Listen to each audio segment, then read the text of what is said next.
action to make. Okay. Um, After a decorated career where she was chosen as a Teacher of the Year in 2015, Carol Pinckney Hart, we call her Mama Hart, retired from 35 years of teaching in June of 2020. So she's been retired for 5 years now, right? Her part time evolution as a financial professional led to her upward climb to marketing director with World Financial Group in 2020, right? Imagine that. In a matter of 2 short years, she has been able to help scores of family invest and expand their scope of financial literacy. In addition, she is expanding her business in North Carolina, Texas, which we're going to be in next week, New Jersey, of course, Ohio, Indiana, and Puerto Rico. As an innate educator, her real mission in life is to educate others. She pivoted from elementary curriculum to the financial arena with ease. She's just breezing through this thing, right? The transition has proven to be rewarding and lucrative. Kashing, kashing, gotta stack those coins, right? Her life mission is to leave the world better than she found it. And her creed is life is too short not to live it. With that being said, I present to you Miss Carol Hart.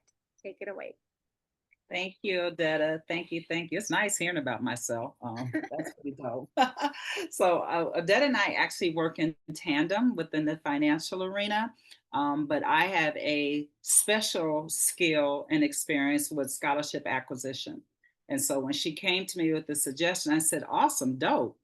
But I want to give you a disclaimer is that what I'm going to share with you today is going to whet your appetite. It's going to give you some formidable things to put into place, more of which is a mindset, but nothing will substitute you having a one on one meeting with me.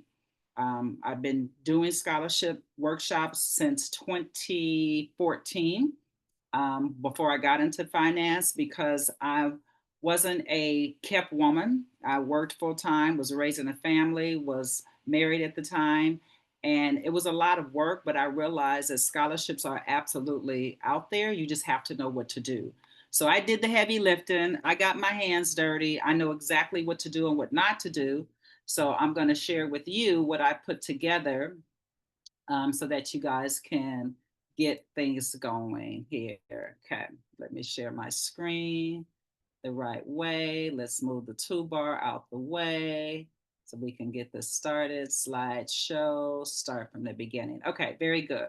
So you guys can see my screen. It says Scholarships for College. Perfect. So my personal contact information is there. I am qualified to do this not because I sat in some high rise building and have a certificate, but because, like I said, I got down and dirty. I have two adult children, college educated. They didn't pay a penny for their education. Some of that, my son kind of like led the way blindly, and I picked up the ball and helped and got my daughter the same thing and even more because they're 5 years apart. So it gave me time to kind of get things in going. So let's get started. So here's some facts versus some myths about scholarships. Number one, you do not need to be a genius to receive scholarships. The thought often is that you got to be like a 5.9 student. Nothing could be further from the truth. Scholarships, and I'll talk a little bit more about it later, have a lot of resources in terms of where they're coming from. I'll use Odette as an example. If she has a real love for, let's say, her birth country, she could literally have and start a scholarship and fund it specifically for that community of students. She can set the bar on what that GPA requirement will be. She can set the bar on what the requirements look like. So don't always assume that my kid's not an A student, my kid's not an A plus student, they can't get a scholarship. I've seen children with 2.9s get just as much money as 4.3s. So get rid of that myth. You can find plenty of scholarships online. Absolutely true, but false. What do you mean, Carol? And I talk about it again later because this is where most children fall short. You can go online today and start and Google scholarships. The problem is that hundreds and thousands of children do the same thing. And so what happens is you're competing for the same scholarship that kids across the country are doing. So that's not my go-to. How do I know that? Because I did it. And when I look back at, and I'll give you this number. When my daughter was a senior in high school, I did 43 scholarship applications. 43. I got 19 scholarships. So that goes to show you that I kind of know the game. It is a numbers game. And those 19 scholarships, ladies and gentlemen, did not come from online. They did not. They did not. Colleges and universities, number three, don't have money for scholarships. That's BS. They do have money for scholarships. What happens is that the bigger schools that are more sought after have less money to give out than the smaller ones. So what I like to tell my clients a lot is get out of that elitist, the Ivy League, unless you fit that profile, which we can talk about in a one-on-one scholarship. But the small liberal arts colleges that you didn't think about in North Dakota, South Carolina, and Omaha have a great deal of money because of their endowments and because they don't have as many parking spaces on the campus, if that makes sense. So consider not just where you go, but what schools do have. And what I do is I teach you how to find them in our workshops. Number four, only students from poor families receive scholarships. Not true as well. There is a huge base for needs-based scholarships, but that is going to look very different, which I'm going to talk about now because of the political climate we live in. But needs-based scholarships definitely have their place, but a lot of them are merit-based. So it doesn't matter what the net worth is of your parents or not. If you can meet the eligibility, and I talk a lot about what that looks like in my workshops, but if you can meet the eligibility or the criteria, you do not have to be poor to get money. Number five, going to a junior college is frowned upon. Absolutely not. I am a big fan of junior colleges for a variety of reasons. One, you take care of those first 2 years for a fraction of the cost. Then when you get ready to transfer, there's less people vying for that spot than they were when you were a freshman. That's one. Two, by going to a junior college, you get that maturation time. You get time to actually utilize my scholarship journey package and mindset and blueprint. By going to a junior college, you got more time to network and you actually get more time to find yourself. I find that kids go to college as a freshman and they feel like they just got to be the prototype of the kid sitting next to them.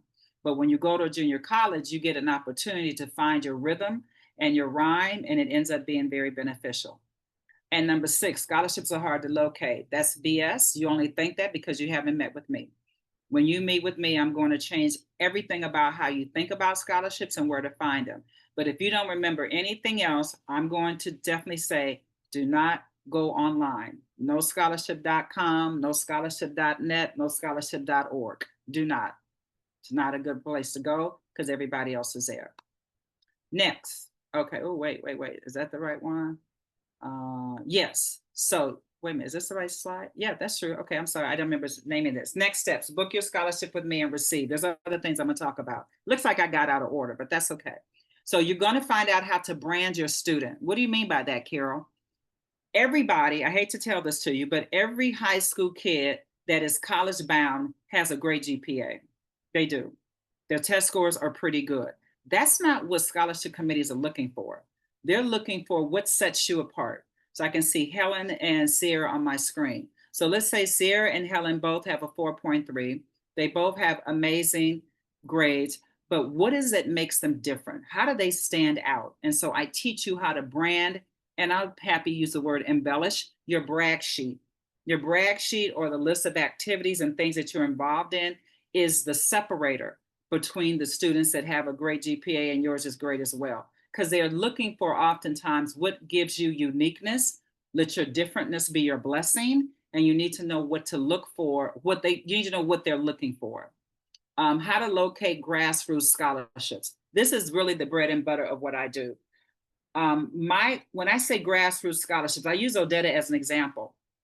And the fact that she could literally start a scholarship tomorrow if she wanted, with a focus on children who have cultural roots from her home country. She could do that. Well, that's a grassroots scholarship. She's not coming from a major corporation. She's not running a big business. She's not part of a sorority. She's not part of any other social group. She just in and of herself has started this scholarship. And that's where probably 80% of my children's scholarships came from. They came from grassroots scholarships. The challenge is that you don't know where to find them. That's why you need me in your life, because I know exactly where to find them. I know what to say. I know how to filter, if you will, the gunk out there in the world, because I can name some scholarships now that you probably have never heard of. There's one called Ladylike. People don't think about Black chambers of commerce. People don't think about Black professional organizations. People don't think about the Tuskegee Airmen. Like I could go on and on and on about all the different places to find them. And that's what you'll get from me. I have a personal list of over 260 scholarships. That's a lot. And there, none of them are large. You won't find McDonald's and Wendy's on there, but you'll find these small ones that I know work and they're out there and people have received them. Or they've said, Carol, oh my God, I found a scholarship. Let me tell you about it. And then I put it in your lap. I will teach you how to write an appeal letter. What does that mean? That means Helen has got into LSU, NYU, and some college in Florida. Those are her top 3 picks. She loves all of them. They have given her her financial aid award letter, but she really wants a little bit more money. She really would prefer something different. So I teach you how to write an appeal letter. It is salient, short, it gets the job done. And here's one of my little secrets that I'm giving away. When kids get accepted into college, ladies and gentlemen, and you get a financial aid award letter, you essentially are giving a slice of the pie based upon all the students they have accepted. We've accepted 1,000 kids. You're one of those 1,000. We got to give everybody something. So here's your slice. Well, here's the thing. All those kids aren't going to come to that school. You can only go to one school. Helen might get into 20 schools. She can only go to one. So the 19 other schools now don't need to give her any money because she's not coming. So guess what? They got more money because everybody's not going to come. And you don't think about asking for a piece of that pie. So when I show you how to write the appeal letter, then it can put you in a better position to get more money. Number 5, how to build an impressive, it should be an impressive brag sheet. The brag sheet can be called a lot of things, but for example, if a high school student is sitting on this call, maybe Sarah's niece is sitting next to her, I would instruct her today to put on her brag sheet that she attends financial awareness workshops. She's sitting in a meeting, she's getting information now. Why not add that to your brag sheet? So I help you think outside the box. I help you blurry the lines because this is a doable to see all these things that you can add to make yourself more marketable. And the scholarship committee say, wow, look at all this stuff Helen has done while she's in high school. Besides making great grades, look at all this other stuff she's involved in. That's one. Number 6, I give you scripts on what to say when you enter a room, a social setting, a church, a bank manager. There's a variety of people that need to hear from you. And the reason why a lot of kids don't find about scholarships is they just don't ask. It's kind of like in our business. Odetta would agree with it. We don't ask the right questions to our people, and then we end up not being able to service them. So family and students do the same thing. They don't ask and have a conversation with key people. And that's what we'll talk about. I will write everybody a personal letter of recommendation for themselves. And then there's something that is golden in my arsenal called a graduation gift letter. I will give that template to you. You'll know how to write it. You'll know how to leverage it. And that is how you find a lot of scholarships within your network. You just haven't looked at how to do it. Okay, let's keep going. So remember a couple of, I guess now it's been 2 weeks where the guy on Pennsylvania Avenue put this big, beautiful bill into law now. Well, here's some facts that you all need to know about as they relate to financial aid, loans, and scholarships. What you should know about student loans for college that has recently changed. Number 1, super important. The Parent Plus loans were not eliminated. The initial propaganda was to have everybody think that he's taken away all those loans. He's not taking them away. But the bill does have the following that you need to take note of. 1, you will be limited to how much you can borrow, and that's going to be implemented July 1st of next year. So at that, what you do now until then is very different if your kids are in college. But if you have high school kids, just know that that Parent Plus loan, and just know in my scholarship workshops, loans are the last thing I talk about because I'm not a fan of debt. I'm not a fan of debt at all. And I give you lots of ways to avoid that. But just so you know about this, so one thing they're going to do is they're going to limit how much you can borrow. What does that mean? Number three, it means that these loans will be capped at $20,000 annually and $65,000 total per student.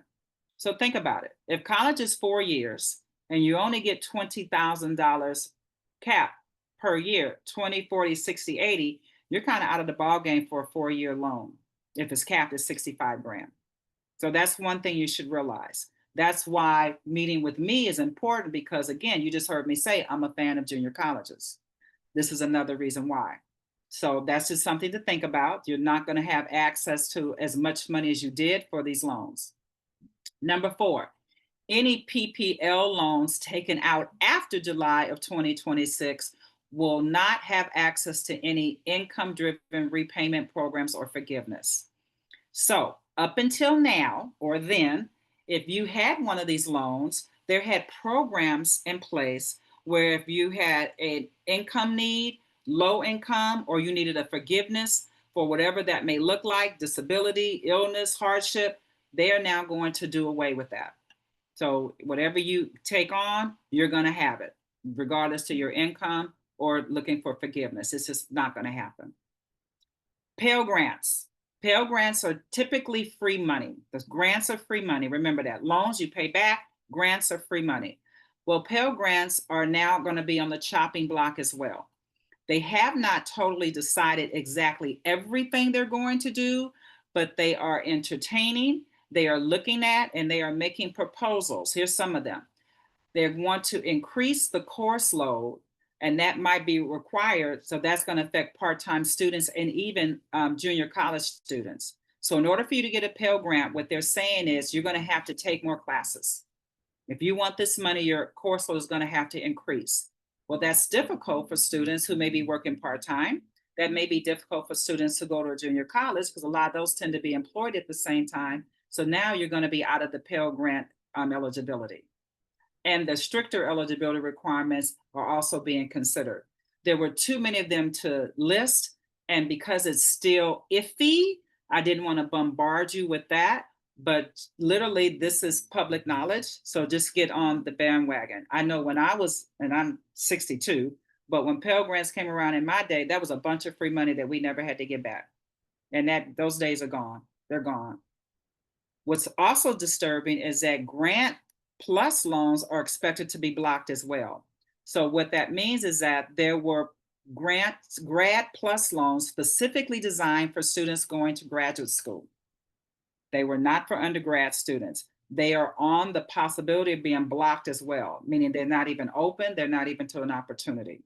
All this is important to what Odetta is going to be talking about in terms of we offer as financial professionals, because what you do now and what you can put into place can avoid and circumvent the ill effects of what we're looking at now politically and financially. So I hope that made sense. And if anybody wants this information, because you have it, I'd be happy to send it to you. So here are some of the pitfalls that happens when I meet with families all the time, and they come to me either with some information. This might be their second kid, this might be their last kid, but this is one of the pitfalls. Parents as well as students, they really do expect their high school, college counselor to assist them with the scholarship journey.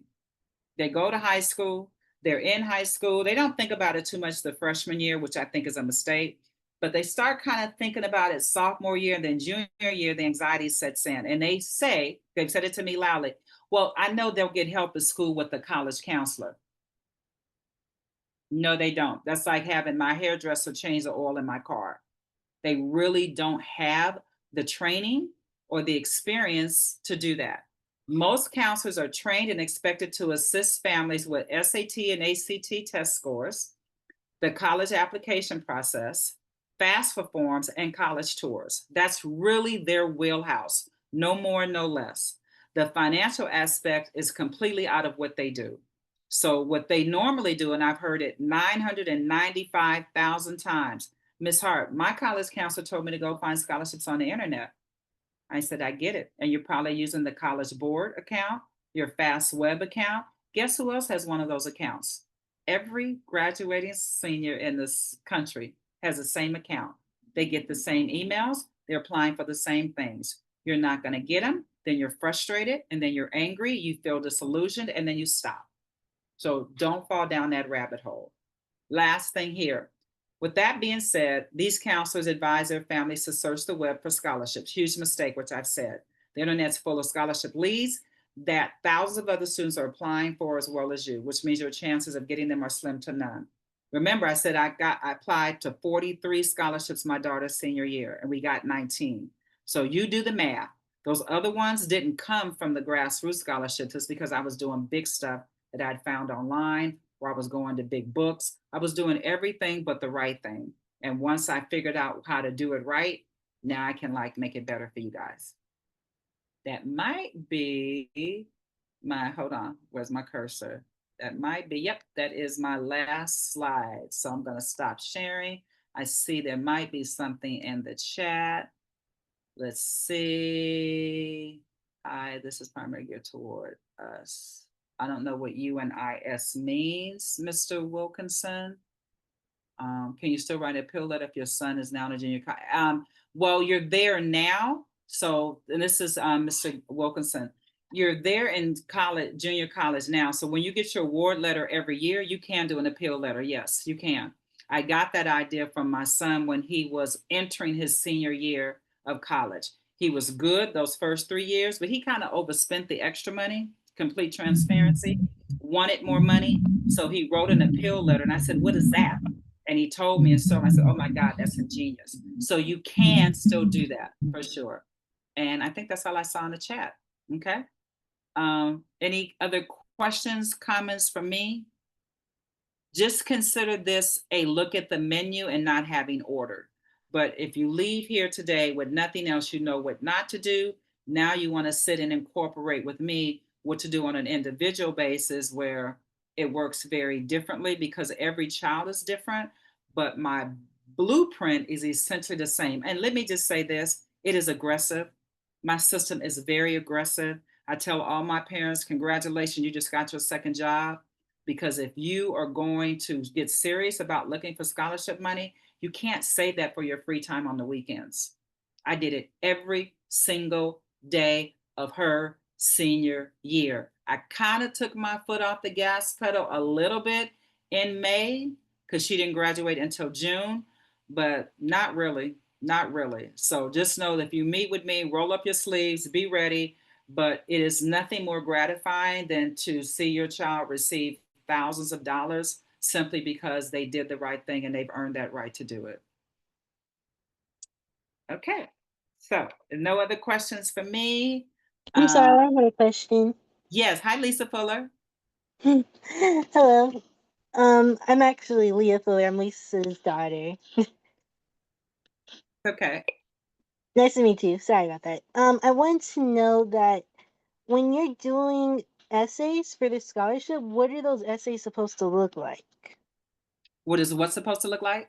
The essays for the scholarships? Oh, they'll decide that. But great question. So let's go back to my example with Odetta starting her own scholarship. She would decide what that prompt would be. She might have an affinity for her culture. She might have an affinity for finance. She will decide what that looks like. They typically are similar, which is tell us how this scholarship will better you. What are your goals? How are you going to use your degree to help your community? Tell us something about yourself that the committee would benefit from. What is an obstacle that you've overcome? They kind of are all over the place, but that tends to be the underlining theme. I remember doing one for my daughter, and this is a great example, Lisa, so thank you for asking this question, because when you sit with me, I'm going to tell you to apply for everything that you can. I don't care what your kids are interested in or what they want to major in. Kids change their minds all the time. So this was a scholarship by a Black pilot, female, and her goal, her prompt, Lisa, was write about your love for flying. That was it. My daughter has never been a pilot, but she loves getting on a flight to go travel. So I made up the entire essay. I made it all up. And please trust and believe, the one word you will learn from me heavily is embellish. People do it and it works. So there is no hard answer to that. It's up to whomever's giving out the money and what their cause or their love and their passion may be. Okay, thank you. You're welcome, love. I think someone else had a question or no? Yeah, we've got a couple questions. Shanice wrote, "My son is 4. Should I reach out to you when my son is in high school?" Repeat it one more time. My son is 4. Should I reach out to you when he's in high school? Oh, 100%. Yeah. I plan on being here a long time, sis. Absolutely. And I would say, and thank you for that question. The mistake that a lot of parents make, and I'm doing one on Monday, is they wait till their senior year. Now, it's a little bit better because school hasn't started, but my favorite season is their junior year. So their junior year of high school is ideal. Sophomore is not bad. Let's try to avoid the senior year. It's too much going on. Next question, and these are going to be the last two because we want to keep on schedule with whatever information we have to share. Adrian said, "Are scholarships designated for particular years? For example, if my child receives 25K in scholarship next year and only needs a portion of that initially, can scholarships be saved for later semester or the academic year?" Good question, and it's pretty loaded. But if there's money left over, then make sure if the financial aid office is holding that money that you get it in writing. Get it in writing. I've seen money disappear or slip away, that kind of thing. If the money comes directly to you, then that's your discretion, which I talk about how to get that as well. So it depends on how the money is given. Is it gone to the university and there's some overage? Then you can have it saved or reserved for you. Just make sure you get it in writing. Okay, and last one, Joanna Clark said, "Good night. Thank you for the workshop. Could you please share some share some scholarships that would incoming college freshmen?" So here's one secret. Incoming college freshman. First of all, congratulations. One would be to court the alumni at your university. People sleep on the alumni. The Alumni Association may not have money, but we don't know who the governing body of those people know what they know. I say all the time that people know people who know people and contacts have contacts. So let's say you're going to the University of Texas, you're a freshman, you go to the alumni office and I tell you the script on what to say there.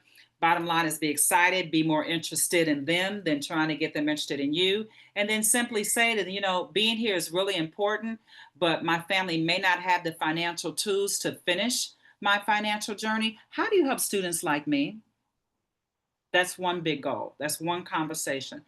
The other thing is that a lot of the scholarships that I do have access to can help you in college. But don't sleep on the alumni. Don't sleep on, for sure, making a friend in the financial aid office because they know a lot and they sandbag it for the people that they like. Okay. Can you put up your contact info or put it in the chat? Oh, I will. Oh, Sarah just did it for me. Thank you, Sarah. So my phone number is there. She knows my email. I'll have Sarah do that as well. But yes, you're more than welcome to do that. Okay. So now my turn to introduce Miss Odetta. She's been an SMD, which means a senior marketing director with our firm for 8 years. She comes from a corporate hotel and education background as well. That's why we love each other. This is impressive. She's the author of 4, not 2, not 3, but 4 personal finance books that specializes in showing how to set kids up to be millionaires. Hence my 4th book, or her 4th book, Playground Millionaire.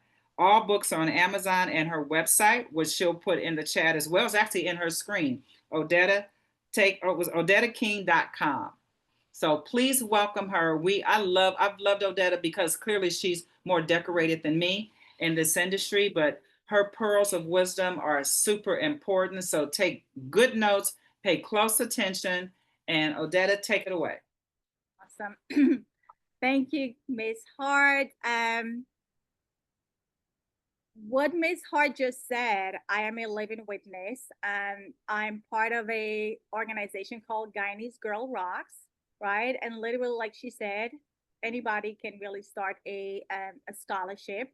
So Guyanese Girl Rocks is, of course, we're blessing Guyanese girls, right? And to help them with scholarship for schools or whatever they may need for their academic purpose. WFG is such a blessing that if you are part of our organization or you're thinking of becoming part of our organization, take this business serious. we have a lot of multi-millionaires and billionaires. And when you make so much money, you just can't help but bless strangers, right? So, yes, you make a lot of money in WFG, you could start your own scholarship program where you know what, every year you're just going to give away 200,000 or half a million or whatever that amount is, for whatever the cost is, right? And again, you get to decide what you want the requirements to be. So Guyanese Gold Rock is one of them that I'm familiar with. So like she said, look out for scholarships with special niches. What I also did, the second thing that I did is at my university where I teach, um, every semester I poll my students and I ask them, why did they choose this university? But first of all, they don't look like me. They're not my skin color. Secondly, they all tell me, about 90% of them all tell me they chose this university because this school give them the most money. And they don't look like me. Okay, I say that again. They don't look like you and I. But they choose that school because they give the most money. So every school have money. And to go back to what Miss Carol said, if 20 students apply, well, they can't go to all 20 schools. So if 10 ended up coming to that particular school, we have extra money, right? Another thing that I personally did is I'm telling you, Miss Hart hit it on the nail. As I was listening to her, I'm like, I did this. So I went to Queens Brooklyn Community College here in Brooklyn. I didn't know if I wanted to go to school. I didn't know if I wanted to go far with education. So I started off at BMCC. I did my first 2 years there to kind of wet my feet, see if school is for me, see if I'm going to like it, see how far I'm going to go. And like Miss Hart says, sometimes people change their mind in the second year, the third year, or even the first year. So I didn't want to waste money. So I said, you know what? I'm just going to go to a community college, get my 2 years, get the free or the cheap education, then I could take it from there and see if I want to pursue it. Well, I did that, and then I went on to St. Francis, which is a 4 year. They took all my credits and I was able to get scholarships from St. Francis because my GPA was high. The fourth thing I also did, when it was time to go to NYU, I always worked a job that I was studying in the field first. So here's another thing you want to consider for your kids. Get a job in that industry, right? Even if you're just filing papers or doing whatever. So I was always in corporate hotels. So by the time I was ready to do my master's, Starwood, because I was in the hotel industry and I studied corporate sales for hotels, guess what? They had a tuition reimbursement program. So all I had to do was maintain good grades, and I would get a check every semester to pay for schools. So yes, in addition to applying for scholarship, there's other things that we can do and not just only rely on scholarship. Now, the big bill that just passed, really what it's telling us, if we haven't really understood it yet, what it's really telling us is you're on your own. Mm-hmm.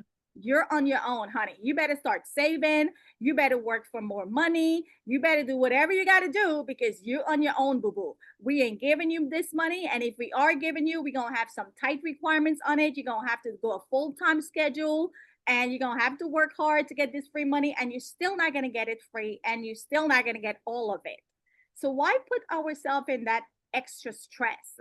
So somebody put in the chat, my son is 4 year old. I am a big, big, big advocate. If you are pregnant right now, start saving before the baby is even born. There is never a problem having too much money. Okay, never a problem. We gonna spend it. So if your child is 4 year old or your child is 1 year old, should you be thinking about college? Absolutely, you should be thinking about saving money for college because in 18, 19, 20 years, today's price is not going to be the price in 20 years.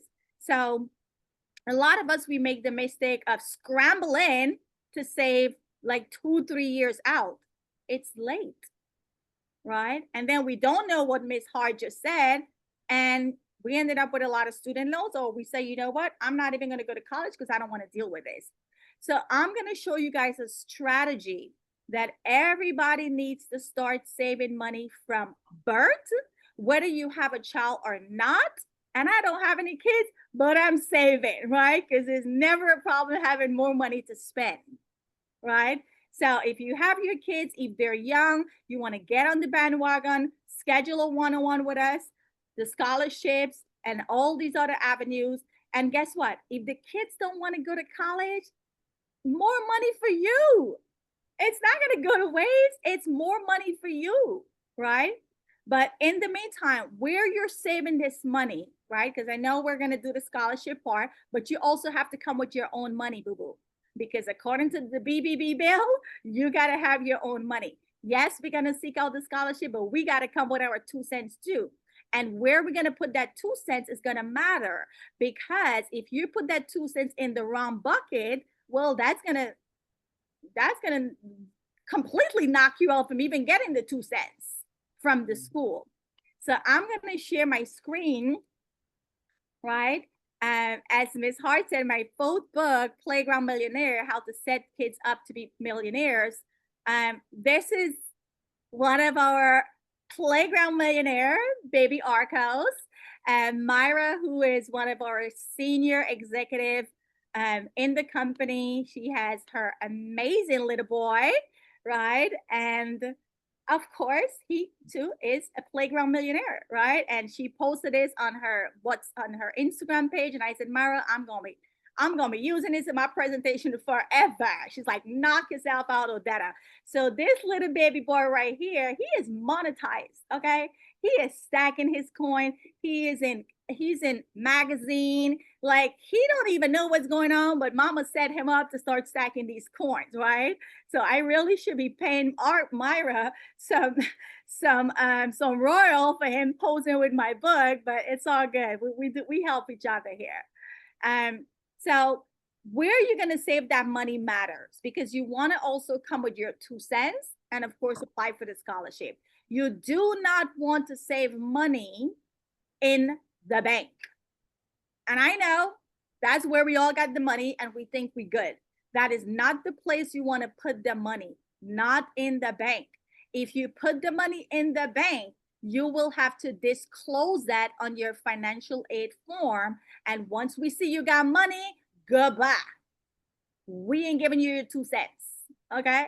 They're going to give it to Myra's son, okay? And he got $1 million, right? So it's very important to know where you're going to be saving that money. The second place you don't want to save that money is in a 529. Yes, I said it. A 529 college saving plan. You do not want to put it there either. Why? You're going to have to disclose it. In fact, it's on the financial aid form. And the minute they see you got 50,000, 60,000, 40,000 in your 529, well, again, the conversation goes like this. You got money. So use your money, right? So we're not going to put it in the 529, and we're also not going to put it in the bank. And if you have it there right now, this is why you want to schedule a one-on-one to talk to us, so we can educate you and show you better options. You're still going to save, but you're going to save smart. You want to put your money in an account that is going to grow unlimited. You want to put your money in an account that it is safe. You don't lose a penny. So when your child is 18 or 22, you ain't got to worry about what the stock market is doing, and now you just lost 50,000.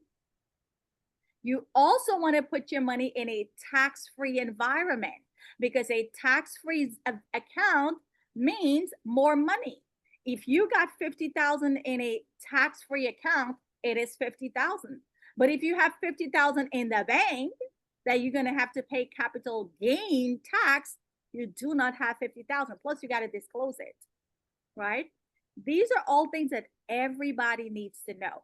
Whether you have kids or not, tell your neighbor, tell your colleague at the church, tell the person that is sitting at your job, tell somebody, right? You ain't got kids, your brother got kids, your sister got kids, your auntie got kids. The fourth part, you want to put this money in an account that also is going to increase your child net worth and set them up for a lifetime and not just college time. So a lot of us, we only think about college. Why? Because that's what we're told. But the wealthy people, they set their kids up for generations to come beyond college. Money for a wedding, money for a house, money to start a business, money for whatever life throws at us. And that account that I'm going to show you tonight is where you want to be saving money for little Johnny or Jessica or whoever her name is. And the beautiful thing with this account, even though you're saving it for your daughter or your son, at the end of the day, you are the adult, you are the parent. At the end of the day, it is your money. So if your child becomes super successful or they don't need a lot of help financially, guess what, mom? It's your money. Guess what, dad? It's your money because you are the owner of the account. Got it? So we gotta know where we're gonna save this money, right? So this account is known as an Index Universal Life.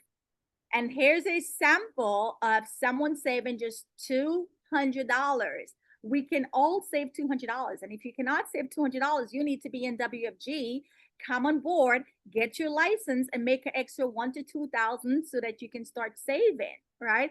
Or maybe you're already saving it, or maybe you're saving half of it. Well, let's increase it because can we agree nothing is getting cheaper in the future, right? So we start saving $200 in this Index Universal account, right? $200 by the time your child is 17 years old, we're looking at a six figure, 103,000 at 17 years old. That's enough money to offset paying for whatever, because remember, we're going to apply for the scholarship, but we also got our money on the side. Now, remember I said, we're not just only saving for college, but we're saving and setting these kids up for a lifetime beyond college. So some of you that your kids might already be 13, 14, 15, yes, this is not going to help them right away because, hey, you got to give your money time to grow. We're not working miracles over here. You got to give your money time to grow. So maybe for some of you, if your kids are 13, 14, 15, you're right there. So this is not going to help you for college right now, but you're still setting your kids up for beyond college because now you continue saving in this account. And by the time this child is 48 years old, or even before 48 years old, you've got things in place to help them with whatever is going to come their way financially. At 48 years old, got over $1 million. Over $1 million. By simply saving $200 a month. And again, if your child is successful, they don't need a lot of help, whose money is this? Did it go to waste? No, it didn't go to waste.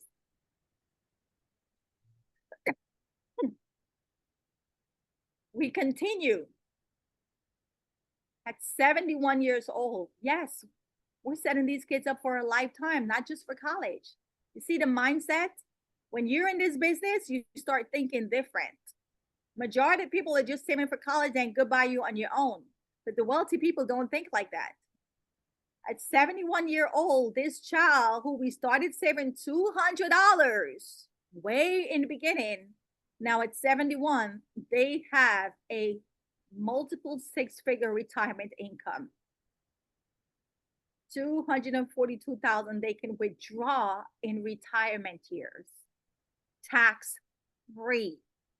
Guys, tax-free is so important. Every day when I sit with families and they tell me they have $500,000, $1 million in a 401k, in an IRA, I'm like, why? Why is it in that account?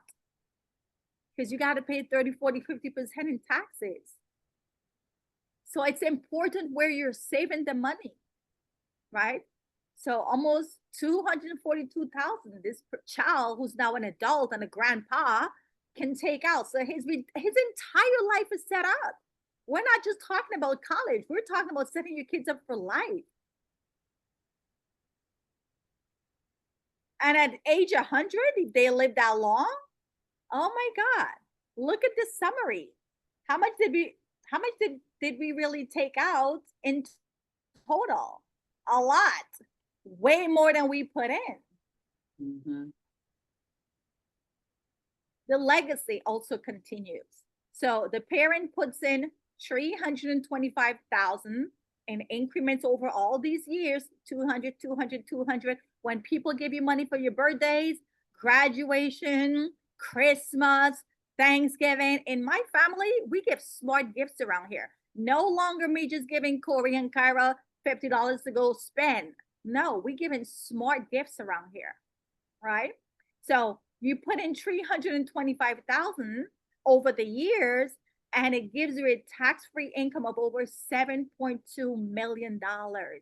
And when they die at age 100, we still leave a legacy behind. How many of us inherited anything? The buck stops now, because now we know this information. We're going to die and leave something. Ms. Carol Hart said she wanted to leave this place a better place. Leave this place a better place. That's going to require money, right? Here's another example of someone saving $500 because maybe they say to me, Odetta, you know what? My child got to be a doctor. So I'm going to need more money for medical school. Or my child got to be an attorney. So I'm going to need a lot more money for the bar. Guess what? This person is putting $500. We just onboarded a doctor in this business. And guess who's going to be all his clients? Doctors like himself. So how much you think they're going to be saving for their kids? We just onboarded another attorney in our business. Guess who he's talking to? Other attorneys like himself. So how much money do you think these people are going to be saving for their kids? And again, you're saving for your kids, but if your kids don't need a lot of help financially, at the end of the day, this is your money. This is not a custodial account where you have to give the child the money when they turn a certain age. No, we're keeping this money. This is our money. If I don't want to give it to you, I don't give it to you. You don't want to go to school. You don't want to do the right thing. You don't want to get an education. Well, I'm not giving you no money. This is my money, right? So now this child, the parents who are saving 500, oh my God, at age 9, actually age 8, they already got a 6-figure net worth. They already got 6 figures cash. If this 6-figure cash was in the bank, for sure you ain't getting no money from the school. If this 6-figure was in your 529, for sure you ain't getting no money because we're going to tell you use your money and then come back to us. At 22,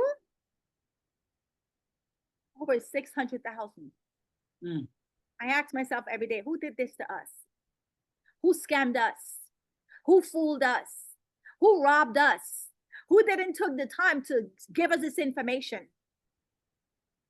This is why the wealthier are getting wealthier.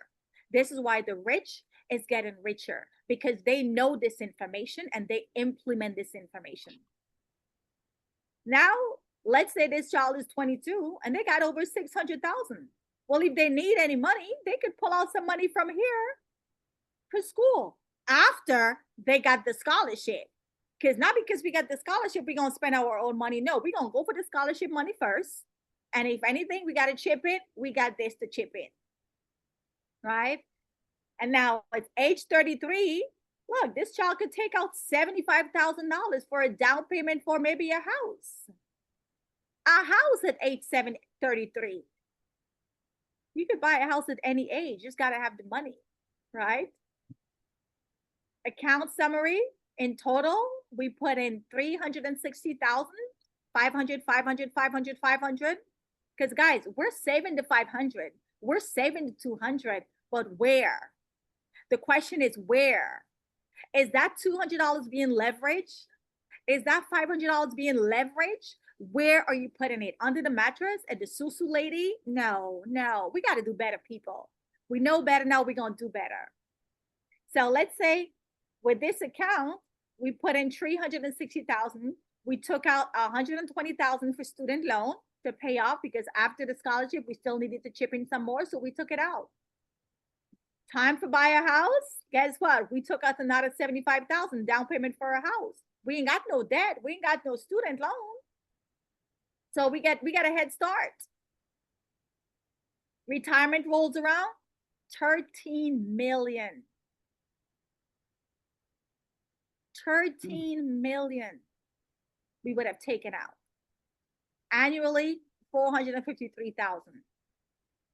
And when we die, because we're gonna leave the place, we're gonna leave this earth a better place, we leave some money behind to the kids, grandkids, and great grandkids. People that are not even born yet are gonna be singing you praise, are gonna be thanking you, are gonna be walking around with your picture in their wallet, are gonna have your picture on a wall in their house because you did something for them without them not even being here. You put things in place. This one account, this index account, is going to do this. No other vehicle under the sun, not even a house, will do this.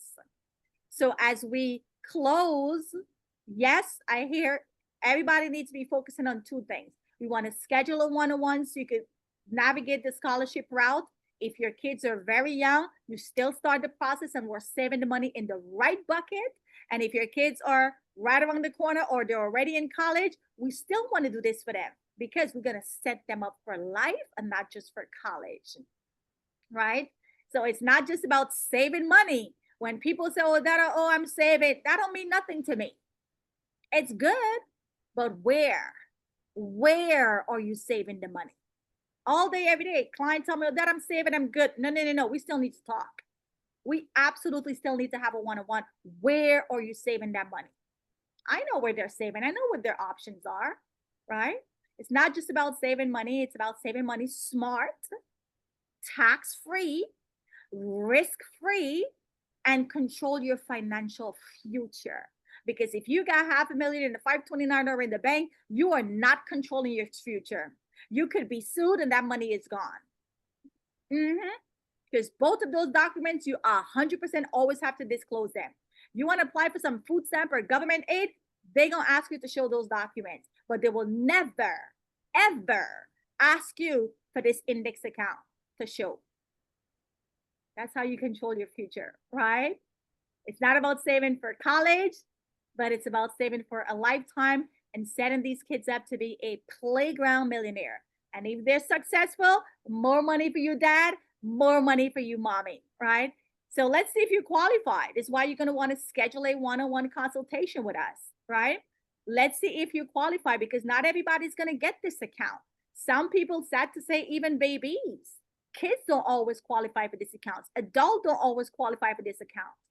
You got to be healthy, right? You got to be a U.S. citizen or a green card. You got to be a permanent resident, right? You got to be a law-abiding citizen. You can't be driving and having a whole bunch of tickets and DUI and criminal records. No, you're a liability, right? The bottom line is you want to start with something. I'm Guyanese and I love to say, we don't want you to hang your hat where your hand can't reach. Start with something and you could always increase down the road. And if you're saving money right now for your kids in the bank and at 529, you need to cut it and call us right away to schedule a one-on-one so we can show you the best vehicle to save and grow your money, not just for college, but to set them up for their entire life with an index account. Now that we know better, we're going to do better. So there's my phone number. There's my website. I'm also going to put it in the chat. So you have both myself and Miss Hart, right? She's a scholarship specialist. I don't know much about the scholarship. She's going to help you and hold your hand to navigate the scholarship process. And if you're saving, we're going to show you where to save. Now, this account is not only for kids. This account could be for you yourself. So if you're saving money right now in a 401k, if you're saving money in an IRA, those traditional accounts, you want to make sure you speak with us because, again, it's going to be the same thing. You want to leverage your money where you're getting those four things. Your money is growing, your money is safe, your money is tax-free, and your money is protected. And with that being said, I think this is where we come to the end. And while we're at the end, next Wednesday, we do have another webinar that I'm going to share right now. If you are a business owner and you're looking for funding for your business, or maybe you're thinking of starting a business and you're like, well, I don't know what to do. I don't know where to start. Listen, there's no shortage of information. And when you become part of this organization, when you pay $125 one time, gives you lifetime access. There's so much information, and you're not going to get this from your bank. You're not going to get this from your CPA. You're not going to get this from your tax person. No, because they don't even know it themselves. Myra Arcos is a tax professional and she didn't know none of this stuff. And now she's helping a lot of other tax people who didn't know it either. So next Wednesday, same time, 7:30, Dr. Barry Braxton and he is the funding specialist. And even though I don't need no funds, I'm still gonna be taking notes. Because if I have this information and somebody asks me, I could be a resource and bless them with the knowledge, right? So he's gonna talk about credit, leveraging your credit, and getting funding for your business, right? So you definitely want to make sure that you register for that next Wednesday.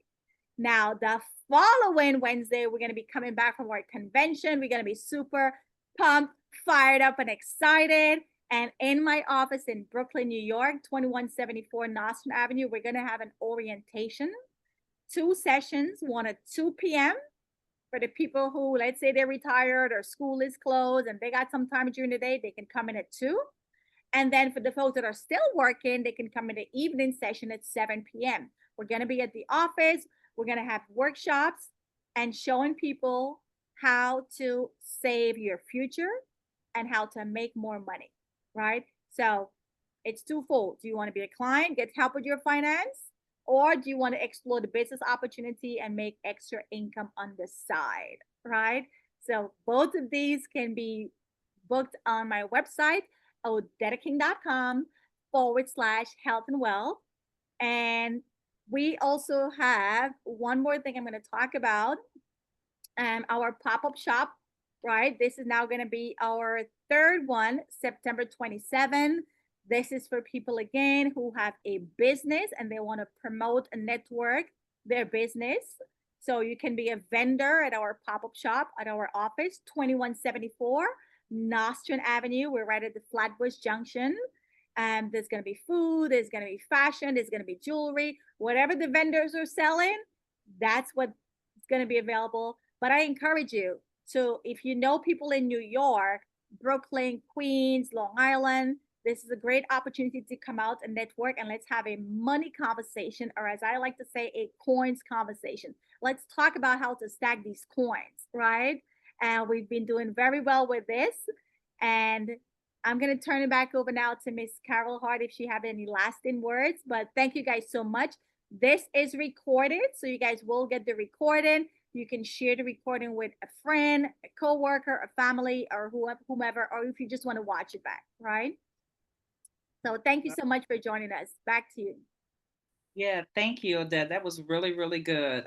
You said some things I had not even considered, that make a lot of sense. What I would just leave you with is that information is one thing, applying it is another.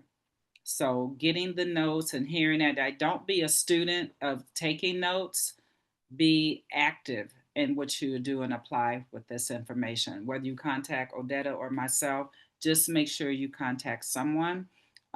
Yeah, and I guess that's it. Just go and be wonderful, be safe. Do not be discouraged, be encouraged. There's a lot of information out in the world, but you need inspiration. So find the right circle of people to embrace your heart, your soul, and your spirit. They may not even share your last name or be in the same household as you, but find your people, and that way you can live abundantly. So thank you for your time. God bless you guys. Enjoy the rest of your evening.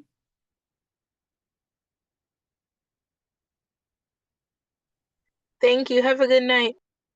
Good night. Bye, Miss Clark.